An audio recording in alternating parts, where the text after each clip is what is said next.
Tai šiandieną, vaikai, mes apibendrinsim, ką išmokom apie mitinės būtybės.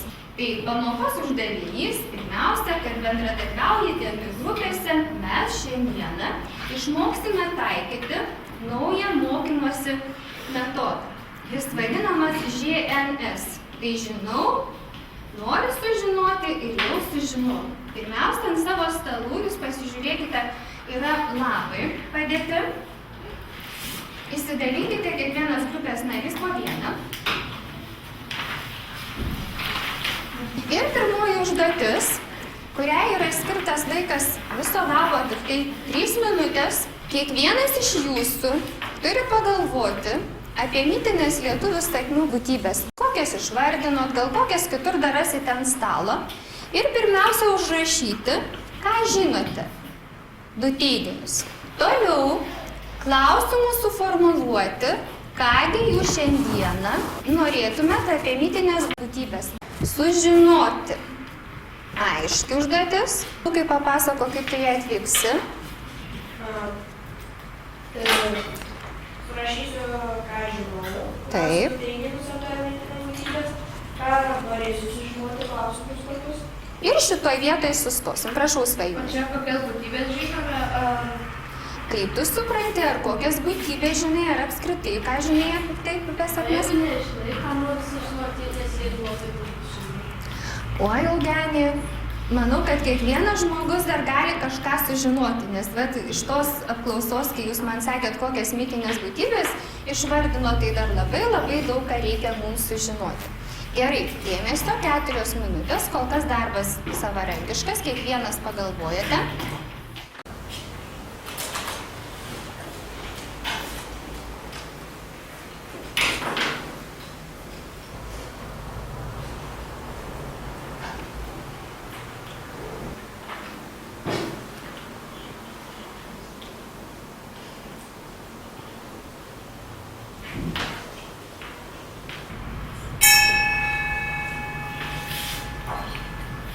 O dabar padiskutuokite grupelėse 2 minutės ir pasitikrinkite, ką jūsų grupė sužinojo ir ką norėtų sužinoti.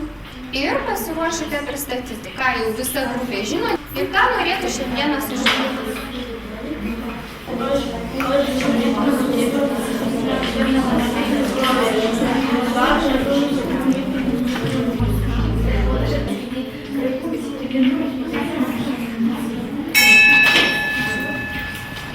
Grupelės, tai reiškia, kad diskusijų laikas baigtas. Dabar turit 1,5 minutės viso labo surašyti grupės nuomonę. Ką visa grupė jau žino ir ką šiandieną nori sužinoti.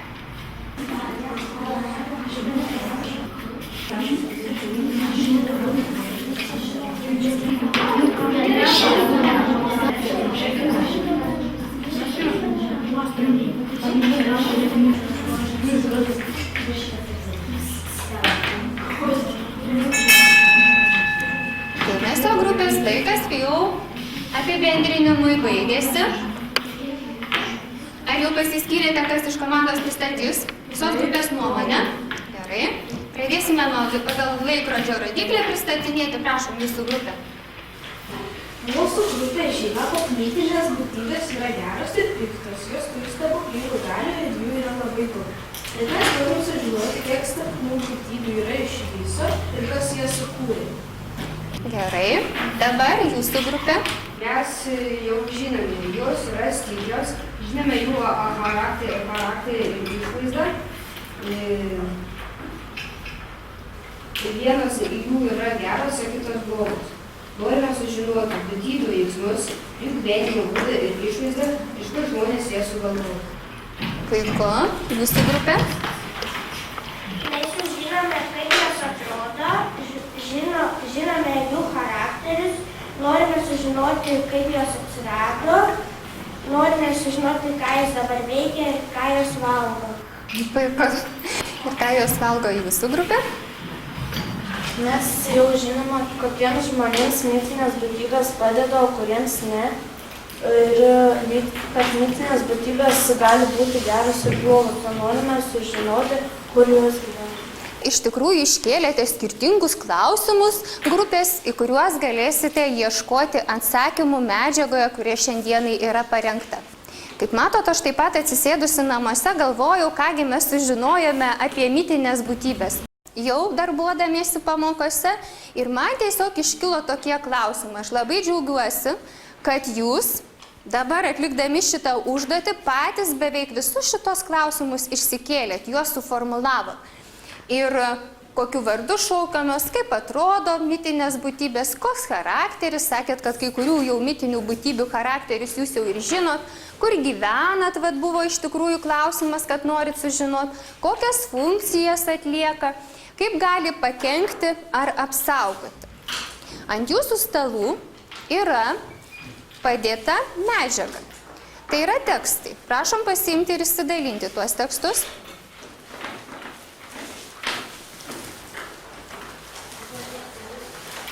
Taip, visi kiekvienos grupės tekstai yra vienodi.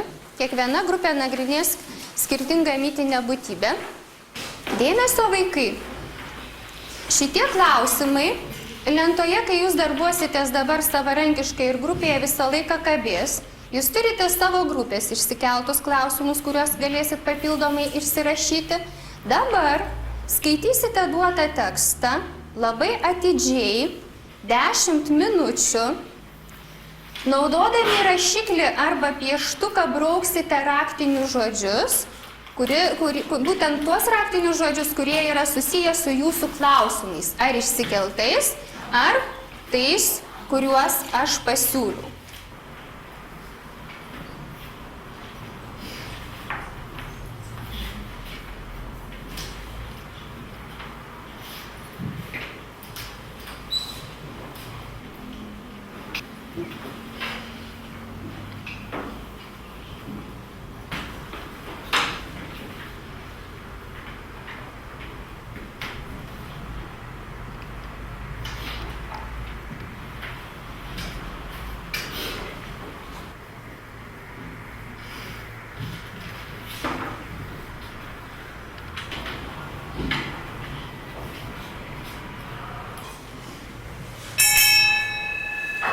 Dėmesio grupės.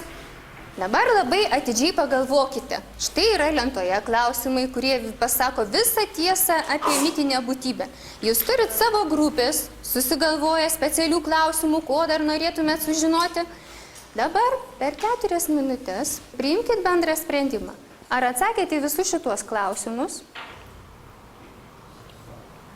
Kokiu vardu šaukiama yra jūsų mitinė būtybė, kaip jie atrodo, koks jos yra charakteris, kokias funkcijas jį atlieka. Labai svarbu žinoti, ką jinai gali pikto padaryti, kaip nuo jos galima apsisaugoti ir žinoma tuos ypatinguosius savo klausimus. Ką valgo čia mergaitės norėjo paklausti, dar visokiausių klausimų ir taip toliau. Šitam darbui skiriamos 4 minutės. Grupėje diskutuojate ir užrašot grupės nuomonę.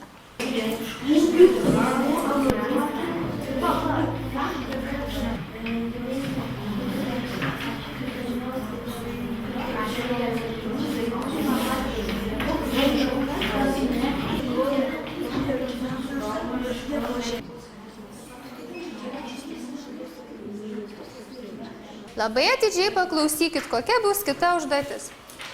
Šitoji užduotis, kurią mes turėsime atlikti, yra schemos braižymas. O schema kokių vaikai reikalauja įgūdžių? Reikės trumpinių. Taip, kokio trumpinimo reikės? Kas galėtų pasakyti? Svajūnai, šaunuolis, raktinių žodžių. Reikės raktinių žodžių. Dabar jūs turite klausimus, ar mokytojas sugalvotus, ar savo, va čia, kur yra klaustukai, tai jūsų klausimai, kokius ypatinguosius išsikėlėte. Pasimsite popieriaus lapą nuo stalo didelį, priešite lygiai taip pat burbulą. Čia pažymėsite, kokia yra jūsų mitinė būtybė, o čia ją apibūdinsite. Ir išvardinsite, kiek radote požymių išvaizdai apibūdinti. O vaikai, kaip mes išvaizdą apibūdinam? Kas gali pasakyti, kaip mes išvaizdą apibūdinam? Eugenijų, kaip išvaizdą apibūdinam, ranką kėlį? Labai trumpai kokiu vienu žodžiu, kokią kalbos raktinių žodis, bet kokią kalbos dalį. Būdvardį valmant, taip, teisingai valmant, tai būdvardį. Kada kalbame apie charakterį, taip pat kokią kalbos dalį vartojam. Būdvardį.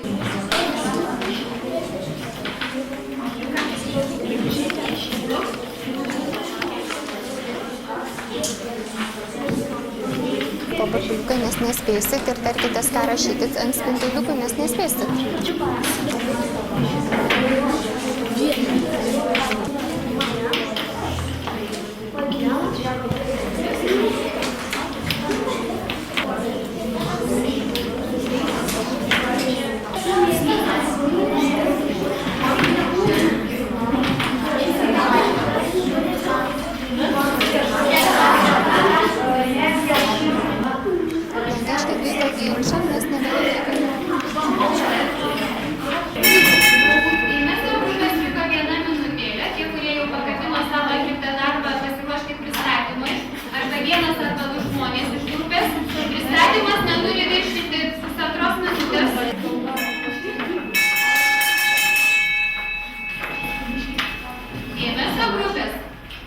Laikas pasirengimui užduoties atlikimui baigtas jau. Dėmesio, kaip reikės pristatyti. Pasiruošusi labai validžiai glaustas. Pristatymas turi būti aiškus ir glaustas. Nebereikia kalbėti, ką jūs darėt, kaip darėt dabar. Dabar pristatysite mitinę būtybę ir kokiamis savybėmis jūs sužinojot, kad ji pasižymi. Ir labai svarbu, vaikai, čia šitoj vietoj pasakyti, kokie buvo jūsų papildomi klausimai ir ar jūs radote tekste į juos atsakymus. Gerai, kadangi pirmoji grupė atvyko šitą, tai jai suteiksim pirmąjį žodį. Dėmesio kitos grupės, visos labai atidžiai klausotės ir pasakysit, įvertinsit, ar iš tikrųjų nustatytas požymis, pavyzdžiui, išvaizda, yra tinkamoj vietoj pažymėtas, ar tai nėra charakterio savybė, ar dar koks kitas požymis. Būkim labai atidūs ir dėmesingi, ant durų galit kabinti. Gerai, pradėsime nuo šitos grupės, prašau. Mūsų grupė prasidėjo kauka. Apsauga. Pirmiausia, reikia pamatyti. Kenkimas. Sukryptytas pradeda vokti. Apsauga, dovanoti rūbus ir rūbus. Veikla neša turtą, dirba darbus, prižiūri namus. Vardai. Tranas, sandaliukas, ūkis ir kumpas. Išvaizda. Mažas apie 20 cm ūgio, trikampė galva. Charakteris. Darbštus ir reiklus. Vieta namuose ir pažemė. Mes sugalvojame taip pat du klausimus. Kaip ją gauti ir kaip atsikratyti. Kaip ją gauti išperi vištą, o kaip atsikratyti sudeginti drabužius. Gerai, šaunuolis sėskis. Dabar šitą grupę pakomentuos, ar iš tikrųjų visi bruožai, charakterio savybės vietoj buvo surašytos veiklos. Niekur nesuklysta. Taisyklingai surašyta požymiai. Savo vietose. Gerai. Toliau pristato jūsų grupę. Mūsų mitinė būtybė yra laumė. Veikla. Verpia, audžia, skalbia, prižiūri vaikus. Vardai. Raganos, deivės, laumės, morės. Išvaizda. Didelės krūtys, ilgi plaukai, geležiniai nagai. Charakteris. Gera, bloga, pikta. Vieta. Prie upių, ežerų, tvenkinių. Kaip jas prisijaukinti. Užkurti pirtį, kuo minta. Minta žmonėmis. Apsauga. Peršėkmėti daiktus. Kenkimas. Kenkia gyvulius, nužudo žmones.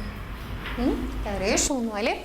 Ar grupės turi komentarų? Ar tikrai požymiai išvardinti savo vietose? Prašau. Sakyti, kad vieną klaidą pasakė kenkia gyvulius. Negalima, reikia sakyti kenkia gyvuliams. Pataisai kalbos kultūros. Gerai. Dėmesio vaikai. Kadangi šiandieną mes išmokome taikyti vieną strategiją, tai pirmiausia pasakykit, kągi mes šiandieną dar sužinojom, su kokiamis mitinėmis būtybėmis susipažinom. Kas gali pasakyti? Prašau, Valmantai. Laumės susipažinom dar. Kaukas. Aitvaras dar. Ragana. Taip. Ir laimė. Šaunuoliai. Kokių naujų savybių mes sužinojom? Ar jų būdo savybių, ar charakterio savybių, išvaizdos, detalių, kur gyvena, prašau. Kad laumės išvaizda, kad geležinis namus. Taip, dar kas? Aitvaras neša daiktus, kad įtiktų žmonėms. O kur dažniausiai gyvena mitinės būtybės? Iš pristatymų kokį jūs įspūdį susidarėt? Prašau, Svajūnai. Kristus gyvena lauke. Lauke, ar ne? O kokios yra, kurios kambarį gyvena mitinės būtybės iš jūsų čia aptartų? Prašau. Laimė gyvena namuose. Kaukas kartais gyvena Svajūnai. Aitvaras būna. Taip. Taip. O dabar, vaikai, labai įdomus klausimas. Vat jūs sugalvojat savo, kągi valgo tos mitinės būtybės? Ką joms paduoti? Kaip jas prisijaukinti? Radat atsakymą? Kuo maitinasi? Jūsų grupė norėjo sužinoti, koks valgis. Prašau, Svajūnai. Aitvaras maitinasi, jo mėgstamiausias valgis kiaušinis. Taip, šaunuoliai. O jūsų? Gerai. Dabar dėmesio vaikai. Užduotis namuose bus paprasta, kadangi mes kitą pamoką kursime detektyvinę istoriją, tai jūs pasirinksite savo valia, kokį norėsite mitinių sakmių veikėją pavaizduoti savo detektyvinėje istorijoje, išmokti apie tą mitinę būtybę, kad jūs galėtumėt sukurti, kokį nusikaltimą gali padaryti šitą mitinę būtybę. Dabar pasukite galvą 1 minutę, tada pasimkite rožinį lapelį nuo stalo ir priėję prie lentos, pasilipėję ant kėdutės, kiekvienas pažymėkite tą laiptelį, kuriame jums atrodo, kad jūs esat šiandien darbuodamiesi. Taip, kadangi labai nesimato, aš pasakysiu, pirmasis lygis, jeigu atlikau užduotis su pagalba, antrasis lygis, jeigu atlikau užduotis padrąsintas, paskatintas, paragintas, grupės draugų, jeigu kartais nelabai dar sekėsi. Trečiasis lygis, jeigu atlikau užduotis savarankiškai, o ketvirtasis lygis, jeigu mokiau kitus, vadinasi, ne tik pats atlikau užduotis, bet ir pasiūliau savo klausimus savarankiškai kitai, kad visa grupė juos priėmė. Nieko nereikia parašyti, jūs tik prieisit ir pakabinsit ant to laiptelio lapelį, kur manote, kad jūs esate šiandien.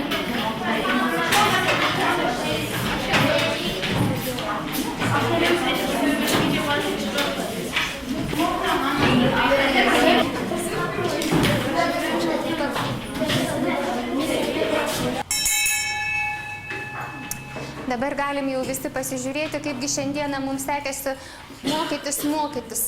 O dabar, kadangi jūs labai gerai save įsivertinote, beveik visa klasė pasiekė 3 lygio, keli vaikai netgi 4 ir vos keli tik atliko užduotį su pagalba, tai prašom pasakyti, kurgi šitą strategiją jūs galite dar pritaikyti be lietuvių kalbos pamokos. Žinoma, kad ir anglų kalbos pamokose, o dar, kur jūs skaito daug įvairiausių tekstų, reikia sužinoti naujos informacijos ir pasitikrinti, prašau. Nes kai buvo savarankiškas darbas, toksai didelis ir grupės, tai paskirti darbą ir taip. Žinoma, kad puiku. O ar yra nauda, kaip jums atrodo, taikyti tokią strategiją? Kodėl? Įsivertiname ir svarbiausia, suvokiame, ko mes dar nemokame, ką mums dar reikia pasimokyti. Ir kokia namų užduotis? Ką reikia pagalvoti ateiti kitą pamoką? Prašau, Valmantai. Pasiruošti kurti detektyvinę užduotį. O ką reikia pasiruošti? Kaip jums atrodo, kur yra tas ruošinys jūsų svarbiausias? Prašau, Svajūnai. Žinoti veikėją ir jo savybę. O kur yra sužinotos to veikėjo savybės? Internete pasižiūrėti. O internete. Eugeni, vėl iš naujo pamoką reikėtų pradėti. O kas čia? Taip, vaikai. Kas dar truputėlį ko nors neužpildėte, tai namuose savarankiškai pabaigsite užpildyti visas grafas. Kitą pamoką mes paliksim tikrai iškabintus jūsų mitologinių būtybių aprašymus, schematiškus, kad jūs galėtumėt naudotis, bet dar savarankiškai, jeigu kilo koks klausimas, jūs būtinai jį užsirašykite. Aišku, nuoširdžiai dėkoju už darbą.